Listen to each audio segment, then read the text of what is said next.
కాంగ్రెస్ ప్రదేశ్లో Congress committee chief అంటే ఆషామాషి కాదు.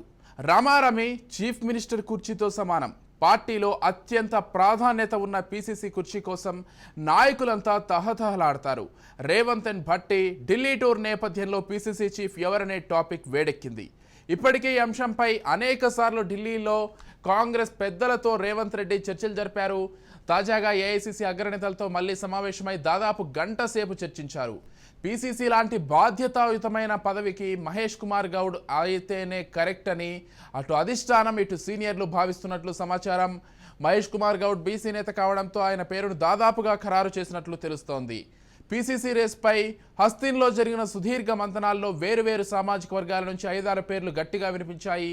వీళ్ళందరిపై రేవంత్ భట్టి ఉత్తమ్ నుంచి విడివిడిగా అభిప్రాయాలు తీసుకుంది అధిష్టానం. బీసీ కోటా విషయంలో మహేష్ కుమార్ గౌడ్ మధు యాష్కి గౌడ్ మధ్యనే గట్టి పోటీ నెలకొంది. కానీ ఎక్కువ మంది మహేష్ వైపే మొగ్గు చూపినట్లు తెలుస్తోంది.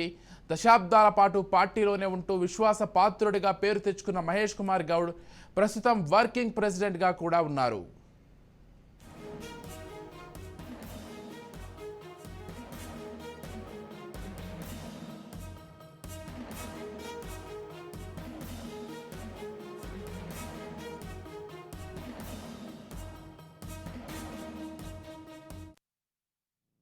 పదేళ్ల బీఆర్ఎస్ పాలనకు చెక్ పెట్టి తెలంగాణ రాష్ట్రంలో కాంగ్రెస్ ప్రభుత్వం కొలువుదీరిన వెంటనే మొత్తంగా పరిపాలనలో అయితే కాంగ్రెస్ పార్టీ తనదైన మార్క్ చూపించుకుంటూ దూసుకువెళ్ళిపోయేటువంటి పరిస్థితి కనిపిస్తూనే ఉంది. మొత్తంగా ముఖ్యమంత్రి రేవంత్ రెడ్డి అయితే మాత్రం ప్రతి అంశంపైన కూడా తనదైన మార్క్ చూపించేటువంటి ప్రయత్నం చేస్తున్నారు. అసెంబ్లీ సాక్షిగా కావచ్చు, ప్రతిపక్షాలపైన విమర్శలు గుప్పించడంలో కావచ్చు, లేదంటే గణాంకాలతో సహా ప్రతిపక్షాలు చేసినటువంటి తప్పులను కావచ్చు, పొరపాట్లను కావచ్చు, అవినీతిని కావచ్చు చెప్పేటువంటి ప్రయత్నం చేస్తున్నారు. అదేవిధంగా మొత్తంగా ఇటు రుణమాఫీ లాంటి అంశాలు కావచ్చు, హైడ్రా ప్రత్యేకించి ప్రస్తుతం హైడ్రా లాంటి సంస్థలను ఏర్పాటు చేసి అక్రమంగా నిర్మించినటువంటి నిర్మాణాలన్నింటినీ కూడా కూల్చుకుంటూ కూడా చెరువులను, నాలాలను, కుంటలను పరిరక్షించేటువంటి ప్రయత్నం చేస్తూ మొత్తంగా పరిపాలనలో అయితే మాత్రం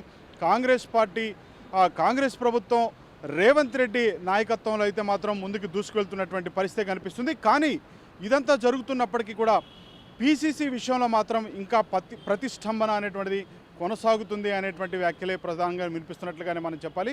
మొత్తంగా పీసీసీ పదవి అంటే ఆ పదవీ కాలం ముగిసిన చాలా కాలం అయినప్పటికీ కూడా ఇంకా ప్రస్తుతం పీసీసీ అధ్యక్షుడిగా ముఖ్యమంత్రిగా ఉన్నటువంటి రేవంత్ రెడ్డి కొనసాగుతున్నటువంటి పరిస్థితి కనిపిస్తుంది. కానీ ఇప్పటికే పలుమార్లు ఢిల్లీ పెద్దలతో కూడా మంతనాలు జరిగాయి.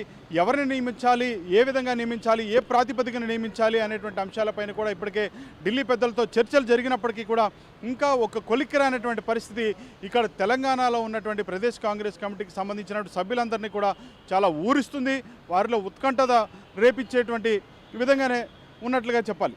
కానీ ఇక మొత్తంగా అయితే మాత్రం తాజాగా రేవంత్ రెడ్డి ఢిల్లీ టూర్ పర్యటన అయితే మాత్రం కొంత విజయవంతమైనట్లుగానే తెలుస్తుంది. ఈ పీసీసీ అధ్యక్ష పదవి పైన అదేవిధంగా 6 మంత్రి పదవులు ఏవైతే ఉన్నాయో ఆ భర్తీ చేయాల్సినటువంటి 6 మంత్రి పదవులపైన అయితే మాత్రం పూర్తి స్థాయిలో ఒక కొలిక్కి వచ్చాయి, ఒక క్లారిటీ వచ్చింది.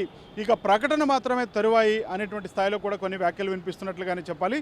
సో మొత్తంగా చూస్తే మాత్రం పీసీసీ అధ్యక్ష పదవి అంటే దాదాపు రమారమిగా మొత్తంగా ఇటు ముఖ్యమంత్రి పీఠంతో సమానమే అన్నట్లుగా కూడా చర్చ జరుగుతూనే ఉండేటువంటి పరిస్థితులు కూడా మనం చూస్తూనే ఉన్నాం. ఇదే నేపథ్యంలో పార్టీ అధ్యక్షుడిగా ఎవరిని నియమించాలి, అన్ని వర్గాలు కూడా ఆమోదించేటువంటి నాయకుడై ఉండాలి, అందరినీ కలుపుకుపోయేటువంటి నాయకుడై ఉండాలి, అందరినీ ఆదరించేటువంటి నాయకుడై ఉండాలి.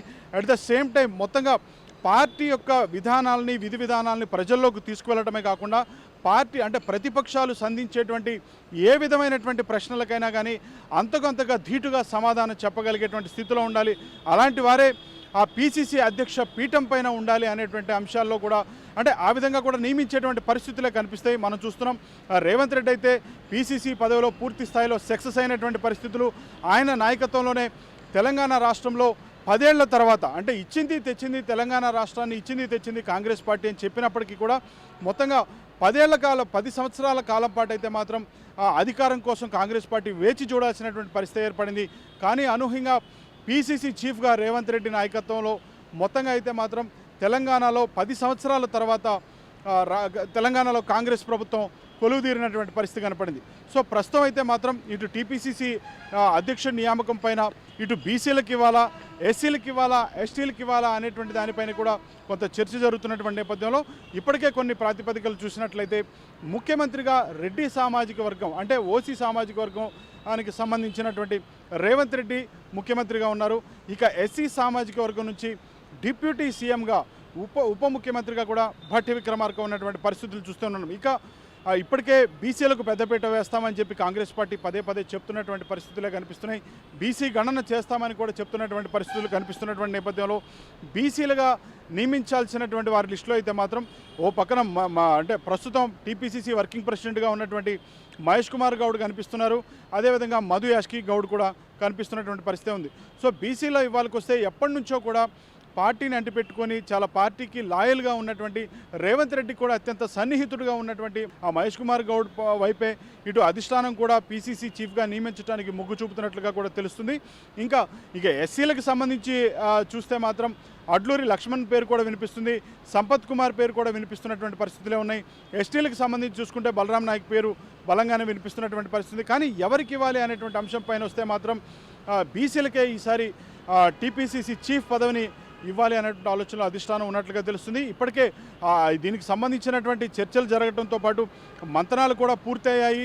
ఇక ప్రకటన తరువాయి అనేటువంటి విధంగా కనిపిస్తుంది. ఎందుకంటే ఇటీవల రేవంత్ రెడ్డి, ఉత్తమ్ కుమార్ రెడ్డి, భట్టి విక్రమార్క కూడా ఢిల్లీ పర్యటనలో కూడా అంటే విడివిడిగా కూడా ఏఐసీసీ పెద్దలు అగ్రనేతగా ఉన్నటువంటి రాహుల్ గాంధీతో పాటు ఏఐసీసీ అధ్యక్షుడిగా ఉన్నటువంటి మల్లికార్జున్ ఖర్గే, అదేవిధంగా ఏఐసీసీకి సంబంధించినటువంటి పెద్దలు కూడా విడివిడిగా కూడా ఇటు రేవంత్ రెడ్డి దగ్గర, అదేవిధంగా డిప్యూటీ సీఎం భట్టి విక్రమార్క దగ్గర, అదేవిధంగా మంత్రిగా ఉన్నటువంటి ఉత్తమ్ కుమార్ రెడ్డి దగ్గర విడివిడిగా కూడా వీరి దగ్గర అభిప్రాయాలు తీసుకునేటువంటి ప్రయత్నం చేశారు. విడివిడిగా చర్చలు జరిపారు.